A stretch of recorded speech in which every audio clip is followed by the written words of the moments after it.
सबसे पहले बात करेंगे मौसम की। बलूचिस्तान के मुख्तलिफ इलाकों में बारिश और बर्फबारी का सिलसिला जारी है। ज़ियारत और उसकी तहसील संजावी में बारिश और पहाड़ों पर बर्फबारी हुई, जिसके बायस सर्दी की शिद्दत में मजीद इजाफा हो गया।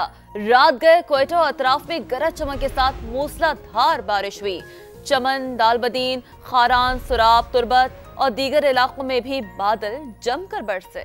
कला सैफुल्ला में मौसम की पहली बारिश हुई। बरसात होते ही जाफराबाद में मवासलाती निजाम दरहम बरहम हो गया।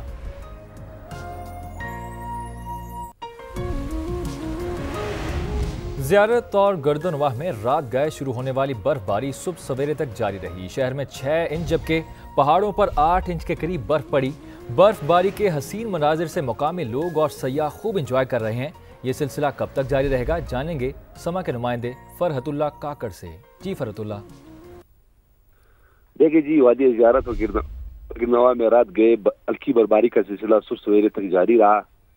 अब तक ज़ियारत शहर में 6 इंच जबकि पहाड़ों से 8 इंच के करीब बर्फ पड़ चुकी है। बर्फबारी के बायस वादी ज़ियारत ने हसीन मनाजिर पेश करना शुरू कर दिया। हर तरफ बर्फ ही बर्फ दिखाई दे रहे हैं। बाहर से आए हुए सियाह रेस्ट हाउसों से बाहर निकले, बर्फबारी को खूब इंजॉय करे, जबकि मुकामी लोगों ने भी घरों से निकलना शुरू कर दिया। मैं आपको बताता चलूं कि बर्फबारी के बायस सर्दी की शिद्दत में इंतहाई इजाफा हुआ है। गैस के प्रेशर में कमी हुई है। इसके साथ साथ मैं आपको बताता चलूं कि बर्फबारी शुरू होते ही जिला इंतजामी अलर्ट हुई। ज़ियारत कोतल के मुकाम पर बर्फबारी के बायस फिसलन की वजह से गाड़ियों मुकामी लोग और सयाह खूब इंजॉय कर रहे हैं। बहुत शुक्रिया फरहतुल्लाह काकड़, आपने तफसीलन अपडेट किया। वादी नीलम के बालाई इलाकों में कड़ाके की सर्दी, दर्जा हरारत -17 तक पहुंच गया। नदी नाले और चश्मे जम गए। मजीद बात करेंगे, ताओबट में मौजूद हैं समा के नुमाइंदे राजा साजिद से। जी राजा साजिद, मौसम कैसा है?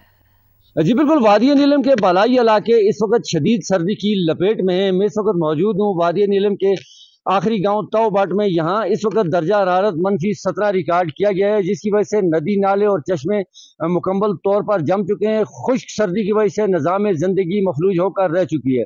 मैं आपको बताता चलूँ कि 1 माह कबल यहाँ थोड़ी सी बर्फबारी हुई थी, जिसकी वजह से अवाम इलाका ने सुख का सांस लिया था। सर्दी की शिद्दत भी कम हुई थी। ताहम इस वक्त बारिशें और बर्फबारी न होने की वजह से खुश्क सर्दी पाई जा रही है, जिसकी वजह से बीमारियां भी फूटने का खदशा है। दूसरी जानब देखा जाए तो बिजली, मवासलात और इंटरनेट की सहूलत न होने की वजह से अवाम इलाका इंतहाई मुश्किलात का शिकार हो रहे हैं। जो बच्चे ऑनलाइन क्लासेस ले रहे हैं उनको इंतहाई दुश्वारी का सामना भी करना पड़ रहा है। जबकि यह इलाका सेहत के एतबार से अपनी नौयत का अमल इसलिए भी है कि यहाँ सीजन में लाखों से इस इलाके से लुत्फानंदोज होने, यहाँ के हसीन नज़ारों से लुत्फानंदोज होने के लिए आते हैं और यहाँ के मकामी लोगों को कारोबार भी मिलता है। आजकल शदीद सर्दी की वजह से स्याहों की आमदोरफ्त भी कम हुई है। सेहत से जुड़े लोगों का कारोबार भी ठप होकर रह गया है।